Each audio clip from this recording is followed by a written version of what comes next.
Hey guys, and welcome to the podcast. I am Chelsy Weisz. I'm so excited for you to be joining me. Today we are recording here in my living room. The light was beautiful out here, and I finally took down all the Christmas trees, Christmas stuff, and all of my plants are back out here, which makes me super happy. So, if you want to take a look at what my living room looks like, you can check out the podcast on YouTube. You can also watch the video on Apple Podcasts now. I did not realize that until probably last week that you can actually watch the video right through the podcast app, which is kind of neat. So today we are going to be talking about the power of routines. And I've got my notes here, just outline of things. But I want to talk a little bit about routines, and especially like morning and evening routines. I have had morning routines off and on since I had kids, really. That's when I really got intentional with it. And it has changed. My morning routine has changed so much, really just based on the season of life I'm in. And I think that is probably one of the biggest things to understand when it comes to creating a morning or evening routine is that you have to have flexibility in it, and it has to serve you in the season of life that you're in at this moment. So, but I will also say the times that my morning routine has been like the most impactful and the most useful has been when life is like crazy and up in the air, and I've gone through some big life transitions. Like that routine at that time is truly what helped me get to the other side. So I guess a little bit about how my routines have like ebbed and flowed throughout my season, or throughout the seasons, I guess. Um, when I had teeny tiny newborns, like there was no getting up and spending like an hour working out and having like, slow starts the morning. Like I was exhausted because I didn't sleep well the night before. And that was just part of that season of life. And that is totally fine. That was something I just had to accept at that point in time. But I did still have a little bit of routine. So one of the things that was super important for me during that period of time was making sure that I was fueling my body really well, because I was nursing, and there's just a lot of other things going on in life. And so I had to physically nourish my body. That was the main thing in my routine. So making sure I was eating high protein diet. And I don't like breakfast. Like I have never been one who's like, oh, I love breakfast and it's the most important meal of the day. The truth is, breakfast is hard for me. Like I just never think about it. I have to really be intentional if I'm going to eat breakfast and plan out what I'm going to do, because it was never a meal for me that was like, oh, I'm going to do this. I've always just kind of had like an early to regular time lunch, and that's just been how life has been for me. So, like I said, morning routines have really been like the most impactful during really big transitions in my life, especially like going through the divorce and starting a 9 to 5. Like really having a solid morning routine set me up to have energy throughout the day, which was super important. It also ensured that I was filling my cup first before I tried pouring into everybody else. And that is such a key to entrepreneurship, but really like life in general. I think sometimes we as women can be really pulled, I guess would be the word, but like it's ingrained in us to want to take care of everyone around us. And that's great. And I love being able to do that. But if we're not filling ourselves up first, we can really cruise towards burnout in a big hurry. So I am going to actually kind of do a deep dive into both my morning and my evening routine. Now, the morning routine has been something I've been super intentional about for years and years and years. My evening routine has not been something that I've really worried too much about or have ever really put too much structure around until recently. So we'll get to the evening routine in a little bit, but I'm going to walk through all of the things that I do on my morning routine. why I do them, and maybe inspire you to add little bits of it to your routine as well. So we will go ahead and dive right on in. Hello, and welcome to the Next Brave Step podcast, the podcast that's all about turning dreams into action. I'm your host, Chelsy Weisz. Now, this podcast is more than just something to listen to while you fold laundry. Instead, imagine I'm inviting you to join me in my kitchen, a space for genuine and transformative conversations. Here, with the sunlight streaming through the windows, margaritas and homemade guac on the table, we're ready to dive into stories and strategies that don't just inspire you to think about a better life, but give you the tools, motivations to go out there and make it happen. So pull up a chair, let's talk like old friends, and together we'll navigate the journey from turning dreaming into doing, one brave step at a time. Your adventure towards making your dreams a reality starts right here. So one of the things that I have done is I printed out my routine and I laminated it and I keep it in my binder, because that was one of the things, like, I would have this grand plan of things I wanted to do, but unless it is like in front of my face, I won't do it. So the first thing on my list is when I wake up, I get up in the morning and I will drink warm water with lemon in it. I also will take any of my medications and supplements that I'm taking at the time.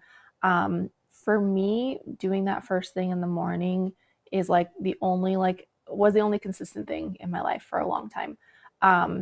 When I started medication for my mental health, an antidepressant, I just could not, if I miss a day, 2 to 3 days later, I will have the worst headache of my life.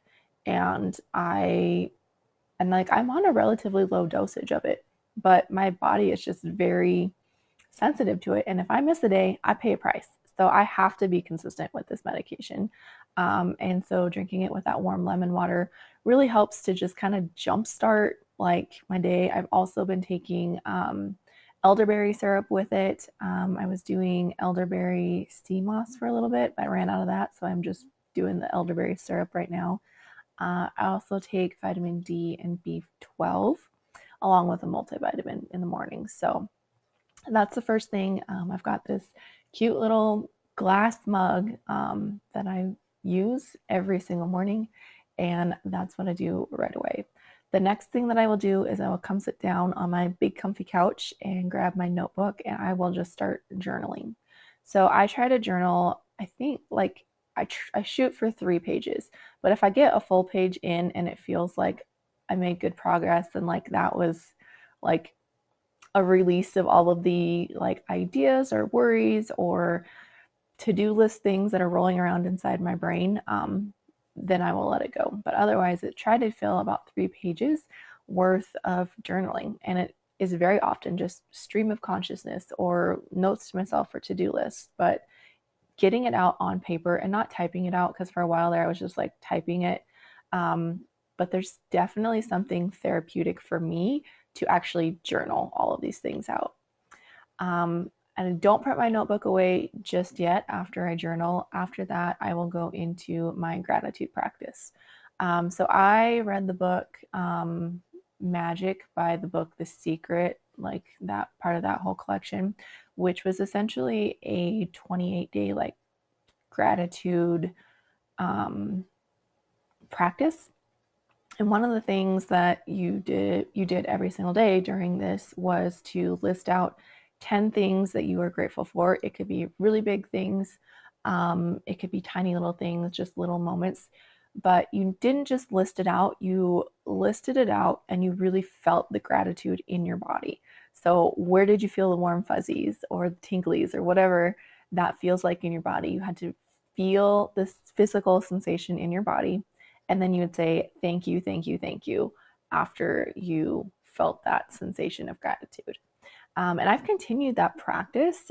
So I write out 10 things that I'm grateful for, and then I will reread the list. And after each item, feel that gratitude in my body, say thank you, thank you, thank you, and then move on. After those 2 things, then I will get my workout in, or I will walk outside down to the mailbox. This year, one of my goals is to just feel more energetic in my body, more I want to feel stronger. I want to have more energy, more vitality. And I know that when I consistently move my body, I feel so much better. And so this has become a non-negotiable for me. I'm either going to do a workout of some type, or I'm going to put my shoes on and walk down to the mailbox like briskly. We've got a pretty long driveway here. 2 days ago, I was like, oh, I'm not feeling it. I'm going to go walk down to the mailbox. And I got about halfway down there and I had my glasses on, and it was like the wind was coming at me, and I was like, man, I'm glad I have my glasses on. It's cold out. My eyes were watering, but like the glasses were still like shielding the wind from my face. And I got back inside and realized that it was like negative 13 degrees outside. So I was like, yep, I think I'm just going to be working out now. So today I did just a gentle yoga workout, just like a sun salutation. It wasn't a whole lot, but it was really good stretching. It felt amazing on my back. Yesterday, I did a super intense core workout, but that has become a non-negotiable for me. After that, I will either take a shower or I will wash my face. So that really depends on how much I worked out. If I need to shower and rinse off all the sweat, then for sure it's a shower. If it was just light stretching or a walk, then I will just wash my face. I'm really trying to take care of my skin, and washing my face in the morning is something that I have not always been great at. So I'm working on ensuring that that gets done every morning. After that, I will get my skincare routine done. So in the mornings, I am moisturizing. Um, After I wash my face, I have a couple of serums that I will use. And then I'm also trying to be very adamant about putting sunscreen on. Even if I don't plan on leaving the house at all today, I love my big, beautiful windows. So there's always natural light pouring into the house. And sunscreen is something that I'm really trying to be intentional about putting on my face to protect the moneymaker here. No, just kidding. But really, I do want to take care of my skin. After that, I get into like a little bit more of the woo-woo side of things, and that is totally okay. The next thing that I do after skincare and getting dressed is I will go and pick out a crystal of the day. So I've got this little wooden bowl that I've got some crystals in, and I will just pick one that either I know that I have something coming up and I want to ensure that I am being intentional about, this part of my energy or this part of my life, or if I'm trying to, manifest a certain thing, that is something that I will do. And I will either, just have it on my desk next to me throughout the day or carry it around in my pocket. Today I just picked purple amethyst and it's in my pocket right now. And that is just what I wanted. The next thing that I will do is I will fill up my water bottle, my trusty water bottle. I'm going to show you guys this thing. So I'm not cool enough to have a Stanley, but I do have a iron flask, and I've had this water bottle since 2019. I had to go look it up the other day to see when it was that I got it. But I love this water bottle. So this little like rubber cap thing, I lost this in 2022 at like while we were camping, and like one night, because my kids were playing with it and popped it off at the campfire. The next morning, I scoured the entire campsite and I found it and put it back on there. But I've had that water bottle forever. So I fill up my water bottle and then I do some EFT tapping. And I want to kind of explain what EFT tapping is. It's another kind of woo-woo thing, but it also is very much backed in science. So EFT tapping stands for Emotional Freedom Technique. And it's a combination between like psychological acupuncture and the elements of like Chinese medicine. So essentially, it involves like taking your fingertips and tapping them on certain points of your body while you say certain things. So traditionally, EFT is used to help combat things like depression and anxiety, and kind of focusing in on like negative things in your life in order to kind of like reprogram how your brain thinks about it and that type of thing. So I actually, when I was preparing, so like I know that this has been working for me. and a lot of other people that I know use it and like swear by it. But when I was getting ready for this podcast episode, I wanted to kind of look up like what does science say about this, just so I could kind of like explain it to you guys or like give you some research. So in a study done by the National Institute for Integrative Healthcare in California, they did a study that focused on the central nervous system, the circulatory system, the endocrinium system, immune system, as well as psychological symptoms as well. And over the course of their study, they found that EFT reduced anxiety by 40%. It decreased depression by 35%. It lowered PTSD symptoms by 32%. Pain was reduced by 57%. Cravings dropped by 74%. And happiness increased by 31%. So if that's what science says, I'm going to keep doing it, even though I look crazy doing it and it feels a little weird. It's still working. So I'm going to keep doing it, and I wanted to share it with you. So I'm going to explain exactly where you tap on your head. So the first thing so some people will start by like, you take your dominant hand on top and your non-dominant hand, and you like karate chop your hands. If you're watching the video, it's much easier. So if you want to watch a video, I'll show you, but you just kind of karate chop your hands like this together for a little bit. And that some people will do just to like start the whole EFT tapping thing. But the whole process is basically you'll take your fingertips, your two fingertips, 2 fingers on your fingertips. That was the word. Okay. And you will tap the top of your head. And then you tap your temples, and you can tap them together at the same time or back and forth.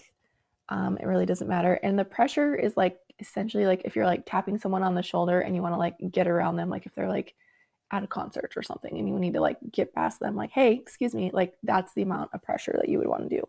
So after you do your temples, then you go above your eyebrows, kind of where like your top of your T-zone is. And then after that, you go underneath your eyes, like the top of your cheekbones. And then you tap right below your nose, on your chin, and then on your collarbones. You can probably hear this in my mic right now. It's like just below your collarbones. And then you take your dominant hand and you go under your arm on your armpit. Just like that. And then you take your wrists together and you tap your wrists together. So the idea is that you would like do all of those tapping things while you are kind of talking to yourself and saying different things. And there's a ton of YouTube videos. If you want to look it up, Gala Darling has some really great manifestation ones. But essentially, you're just talking to yourself. If you are manifesting things, you can talk about what you're manifesting. If you are traditionally, you're talking about clearing it.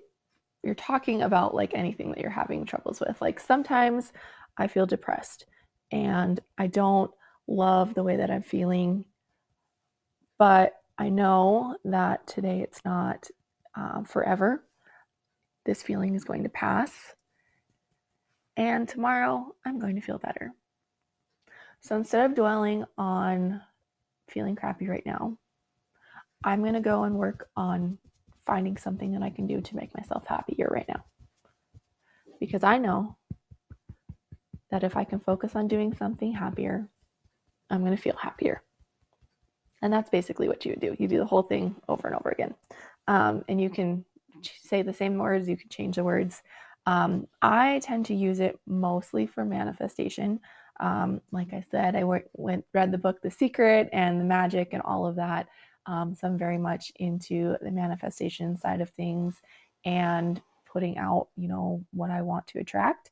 And the combination of like the physical action of tapping with like goal-oriented thoughts can essentially like program your mind and your body to align with these aspirations.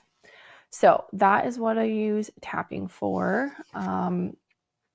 After I do my tapping, you also want to drink water like before and after you tap. After that, I will go make my coffee. And while my coffee is brewing, I will unload the dishwasher. I am terrible at unloading the dishwasher. And so, what I started to do was I knew it needed to be done. And I had read the book, The Power of Habits, quite a while ago. And one of the things that he talks about in there is what a habit loop is. So, a habit loop, if you think of a circle, and at the top of the circle, there is a trigger, something that is going to make you do something else. Then you have a behavior, and it's followed up by a reward. So for me, the trigger to do unload the dishwasher is starting my morning coffee. And you can change different parts of the habit loop. You can add things into it. For me, trying to unload the dishwasher, I basically added it as a behavior to a habit that I was already doing. And I realized that the amount of time that it takes for my K cup to brew is about the amount of time that it takes for my me to unload the dishwasher. My brain always says that it takes way longer than it actually does, but it does not. So that is what I will do then, and that already will get me started on the day. So after that, I will go into sitting down for work. Now, you're like, Chelsy, what about your kids? You haven't said anything about your kids. You're right, I have not. So, for those of you who don't know, I am divorced and I have shared custody with my ex husband of the kids. So, I have them for a week at a time, and then he has them for a week at a time. So, I have them Wednesday to Wednesday, and then he has them Wednesday to Wednesday. And the reason we do that is because it works around his work schedule. He works 8 days on, 6 days off. So, the days that he is off, he has the kids. So, that's how that works.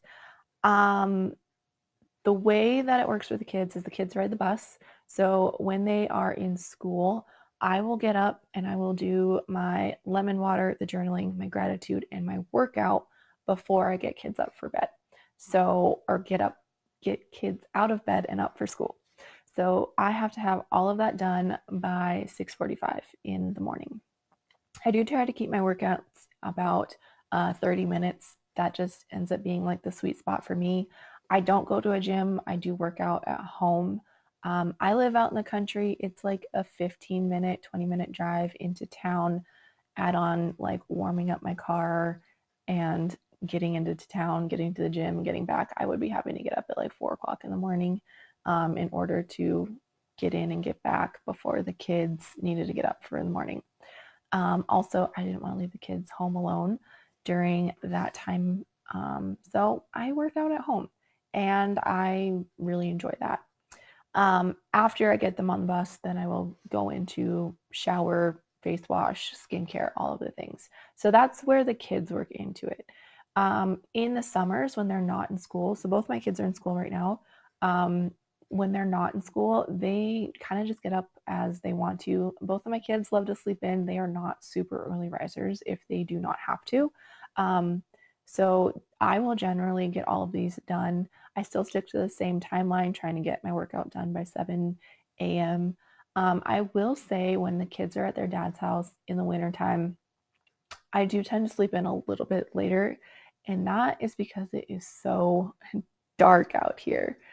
We live super far north, so the sun is not coming up in the mornings until like 9 a.m. sometimes. Like school doesn't even start here until 8:40 because the sun is just doesn't come up so early. And so I will do that. I will sleep in, probably get going about an hour later if I don't have kids to get up in the morning. That is kind of how that is working.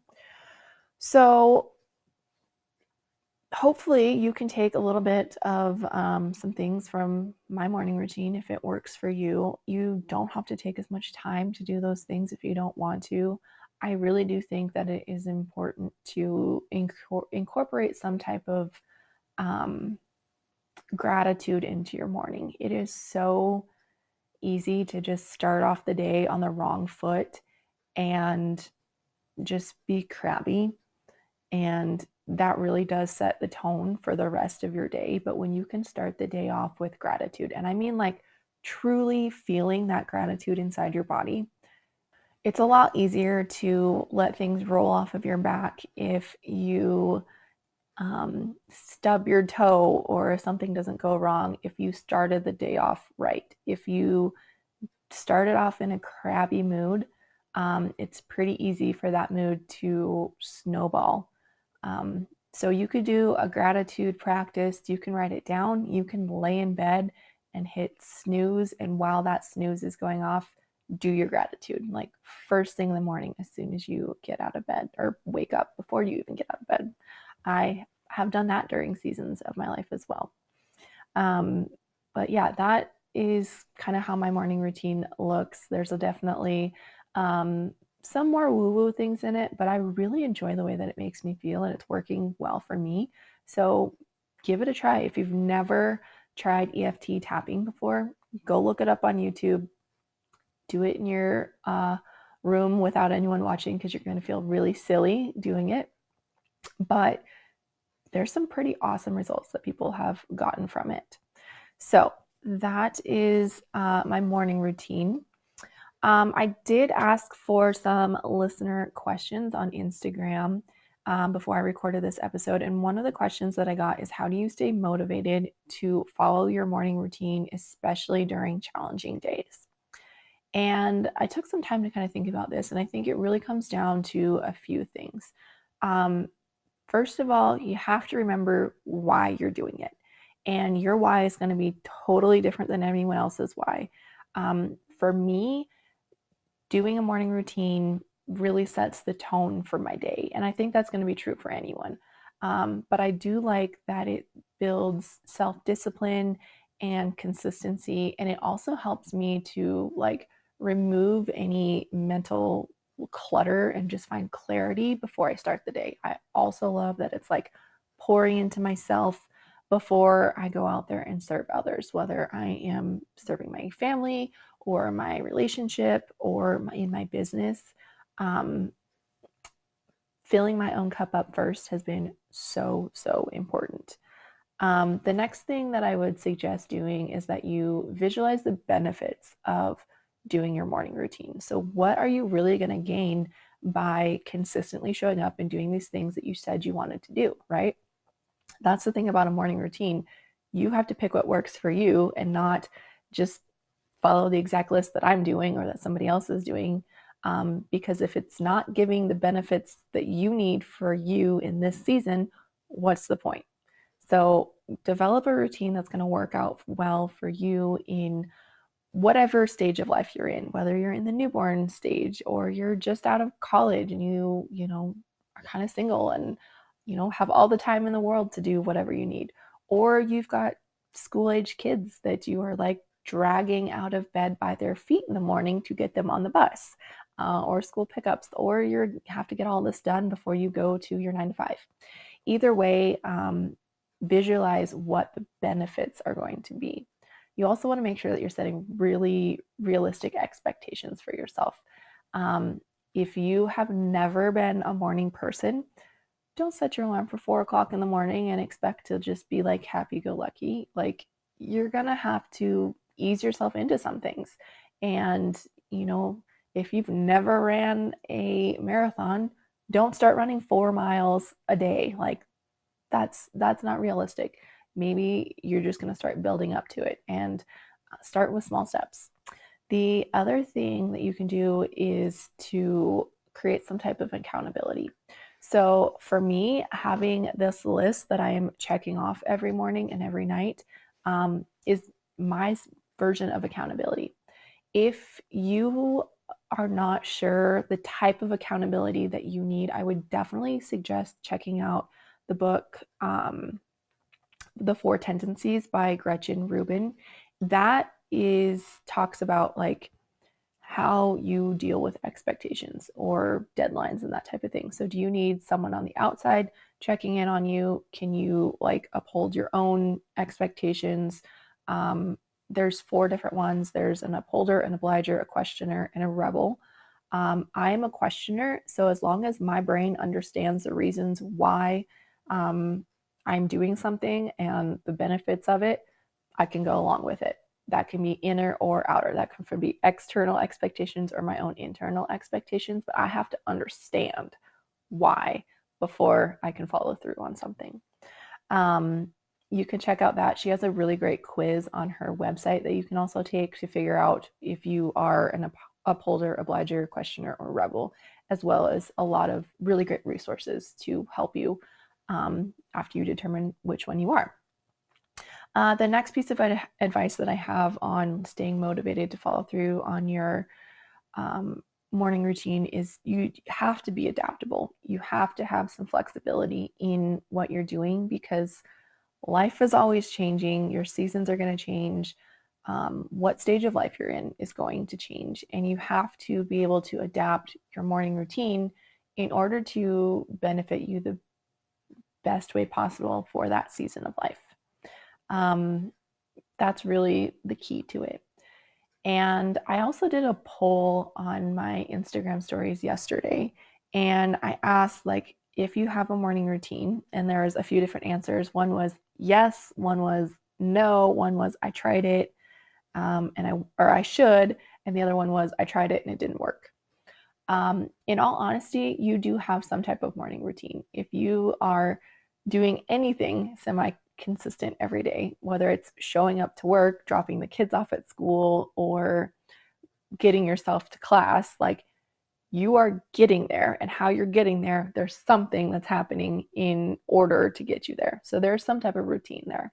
It's just whether or not you're being intentional about doing things that are going to add to your happiness, your health, your mental state, that's really going to fill your cup up and not just like skate you through and get you to the next event, right?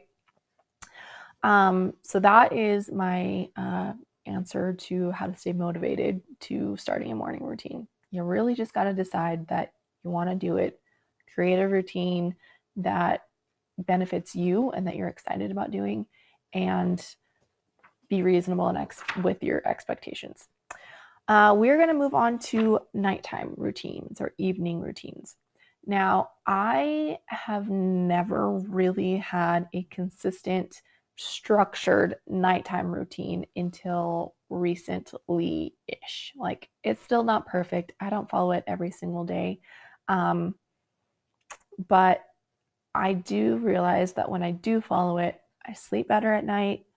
I am more prepared the next morning for what life is going to be coming at me. And when I sleep better, I have a lot better day the next day. So this morning routine is really kind of all about getting me to sleep and setting myself up for the next day. So the first thing that I will do when I start doing my morning routine is I will start my dishwasher, and I try to start the washing machine. I don't always, but dishwasher is a non-negotiable because it's part of my morning routine as well. I in our relationship, Joel's kind of the laundry guy and I'm the dishes gal, and that's kind of how our relationship works. So dishes is my thing. Now, I definitely do laundry and he has definitely done dishes, but that's how we've decided to make things work, and it seems to be working okay. After I get dishes done, then I will sit down with a notebook and kind of just brain dump out all of the things that are on my brain, stuff that's still on the to-do list for the day. I use the Day Designer Planner, so I will take, and I do the daily ones, so I don't have a weekly one. So I will take anything that is left over on my daily to-do list and move it to the next day if it still needs to be done. If it didn't get done and it doesn't have to be done, sometimes it just falls off the list and that's okay. But it feels good to know what it is that I have to do first thing in the morning or throughout the day if there's appointments coming up, to be able to look at that the night before. Usually while I'm doing that, I have my sleepy tea brewing.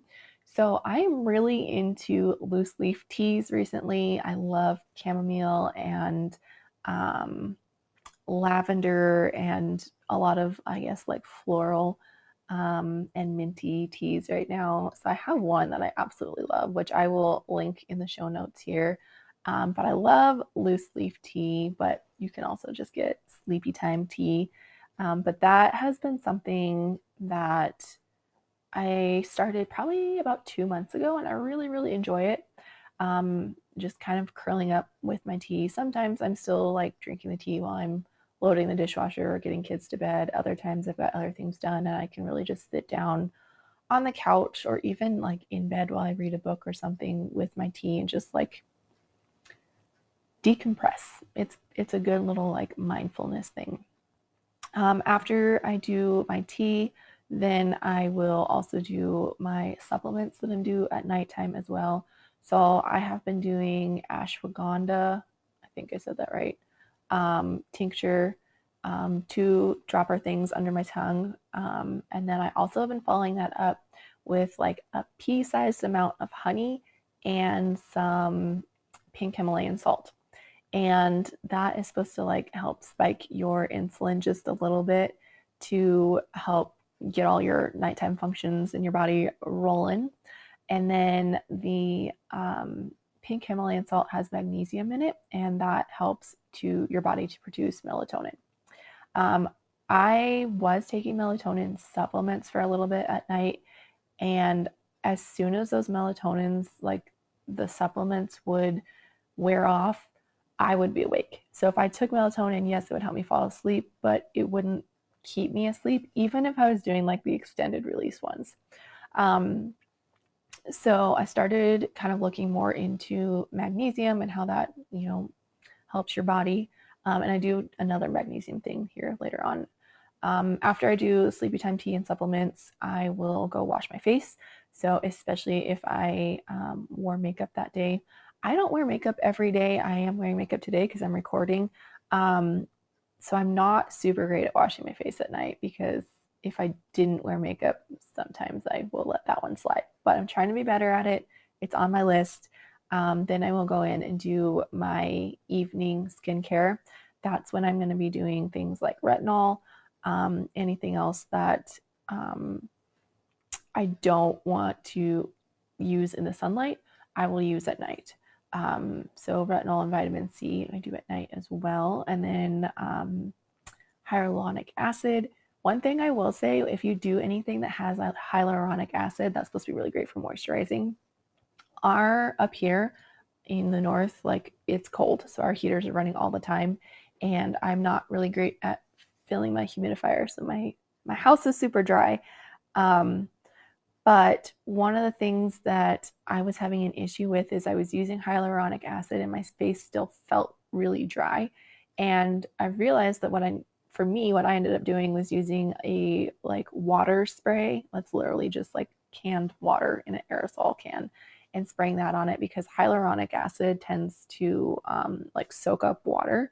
And what it was doing is when I didn't have enough water on my face, it was basically just pulling the moisture out of my skin. And that's why my face was feeling even drier. So what I'll do is I'll put on my hyaluronic acid and then spray myself down with this like water mist, pat it all in, rub it in, and then I go in with a moisturizer to kind of like seal all of it in. And that has been such a game changer, especially in the wintertime for my skin. Really like that. After that, I will brush my hair. I have super fine hair, and I don't wash my hair every day. I try to wash my hair about once a week. But because my hair is so fine, sometimes it can get pretty oily, and it's not too bad. But the more I brush it, the more I can get those oils down to the ends of my hair, and those oils are really great for moisturizing your hair, and you're not using as much products. So I do try to brush my hair, like even though it's brushed out, like brush all the oils down to the end of my hair. I love having long hair, but sometimes it just, like I said, it's super dry up here. My hair is super fine. It's blonde, and it needs all the nourishment it can get. After that, I will go back out to the kitchen, wipe down the kitchen counters, and make sure that the sink is totally emptied and wiped out as well. It's so nice to walk into a kitchen that's like clean the next morning. Then it's time for bed, and then I will crawl into bed and I put magnesium spray on my feet. Your skin is your biggest organ in your body, and it is really great of absorbing the things that we put on it. So I put magnesium spray on my feet. And again, that helps with that melatonin and get me ready for bed. I can definitely tell the nights that I skip this step, but that has been really great. And then right before I drift off to sleep, I pick up this little black rock that I have on my nightstand and I hold it in my hand and I do another little gratitude thing. And while I'm holding that rock, I think about what the best thing that happened that day was. And the reason that I do it that way, like think about the best thing, it makes you think about all of the good things that happened that day. And then you get to pick the one that was like the best thing. You feel the gratitude in your body while you're holding the rock. Again, a little woo woo, but that's okay. You say thank you, thank you, thank you, and you set the rock down and you go to sleep. So that is how I have structured my morning or my evening routine. It's not as structured as it could be. Some days I'm going to bed a lot earlier than others. It definitely ebbs and flows, and sometimes there's like a 4-hour difference between the two of them.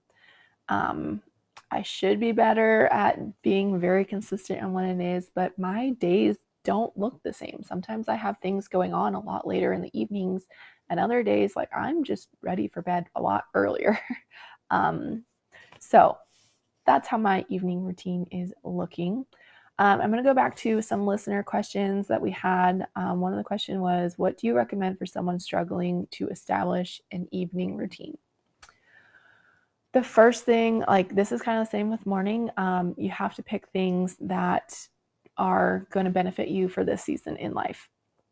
For me, establishing them, I really had to, look at what it is that I'm struggling with and what steps can I do to help set myself up for success.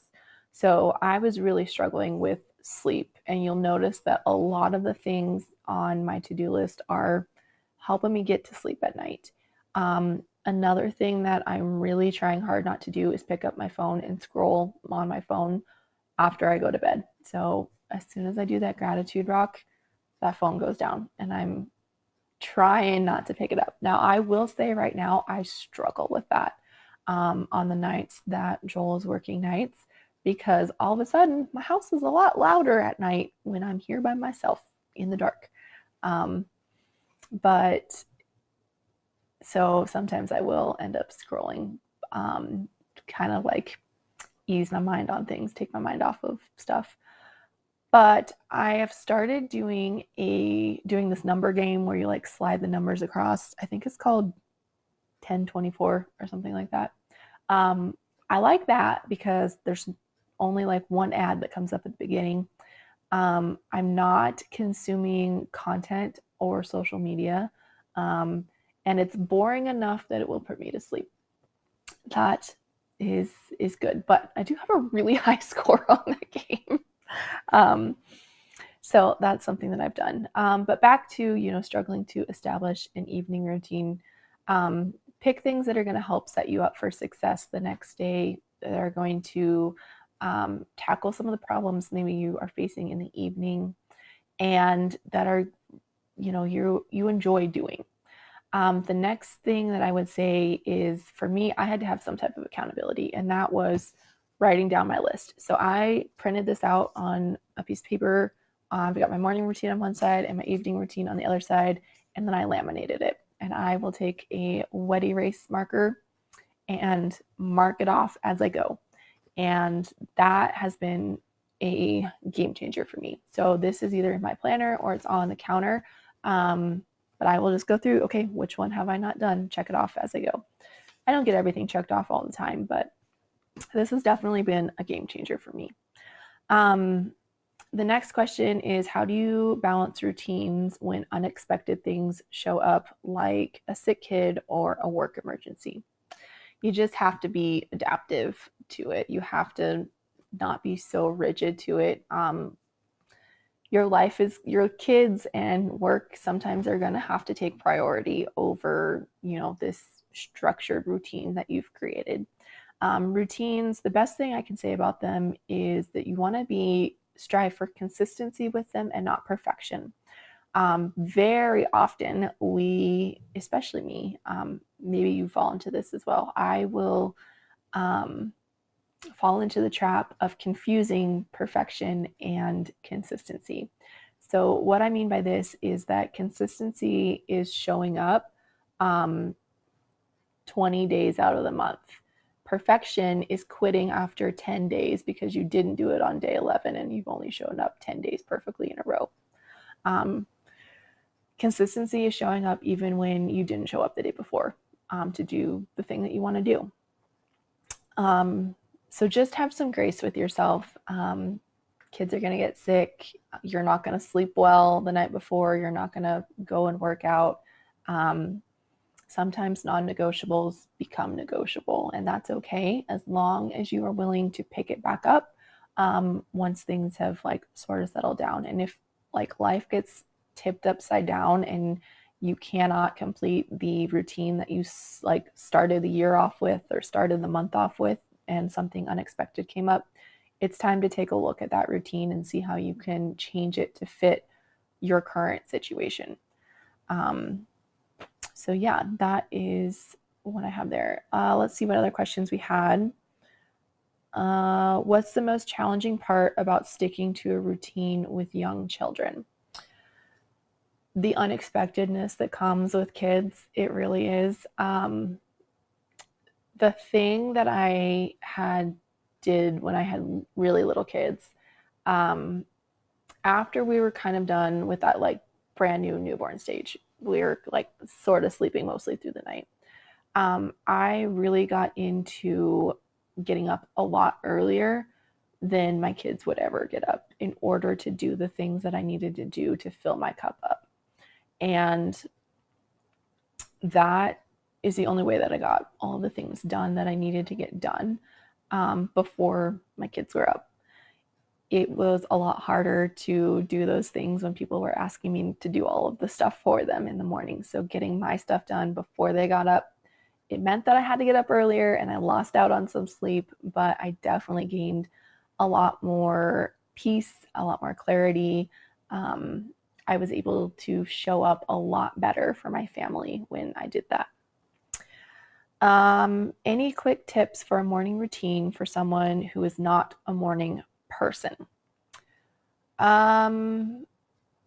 I, for a long time, was not a morning person, but I realized if I could get stuff done in the morning, and like have it done, I didn't stress about it during the day. So I try to get as much of my work done in the morning, first thing in the morning. That's when I am the most creative and the most energetic, but it wasn't always like that. It was something that I had to start making myself go to bed earlier so I could get up earlier. And I will definitely get into seasons where I just start staying up later, and it is hard to get out of bed in the morning. One of the things I would suggest using is a technique that Mel Robbins uses. She created, and she calls it the 5-second rule, where basically you count down 5, 4, 3, 2, 1, and you go do whatever it is that you're going to do. You don't give yourself time to stop doing it. Very often, the hardest part about getting ourselves to do something is that first initial like launch of doing it. They say that a rocket or a plane uses like a majority of its fuel on takeoff. And I think that's really true for us as well, is it's that almost like the mental energy that it takes to like talk ourselves into doing it. And if you can create some type of habit, some type of trigger to just like 5, 4, 3, 2, 1, get up and do it, like that would definitely be something I would look into implementing. Also, set yourself up for success the night before. If you are wanting to journal, if you're wanting to read, if you're wanting to work out, have those things ready for yourself. Have your clothes picked out. Sleep in your workout clothes if you want to. Have your journal and your favorite pen already like waiting on the couch for you in the morning. Or set a timer for your coffee to start brewing at a specific time, and you can smell that coffee and get out of bed. So set yourself up for success. Eliminate any barriers that you can, and use the 5-second habit from Mel Robbins, 5, 4, 3, 2, 1. Just do it. it's something you gotta do. But you gotta decide to do it for yourself. Like, don't just do it because someone told you to. Like, the only reason it's gonna work is if you make the decision to do it. Yeah, so basically that's it for this episode. The biggest thing that I would say is there is so much benefit to having a morning and evening routine, and I've really come to understand that they work really well together. Your evening routine is going to set you up for your morning routine. Your morning routine is going to set yourself up for the day. And it's just this really symbiotic cycle that can really help to get you to where you want to be in life, whether it's just a happier, more present mom, whether it is an entrepreneur who's working on building a business, or maybe you have a side hustle that you are wanting to do. Get up and work on your own stuff first before you go clock in for a 9 to 5. Or maybe you love your 9 to 5 and the end goal isn't doing something else, but you want to be able to show up the best version of yourself for those around you. Doing a morning routine really helps to do that.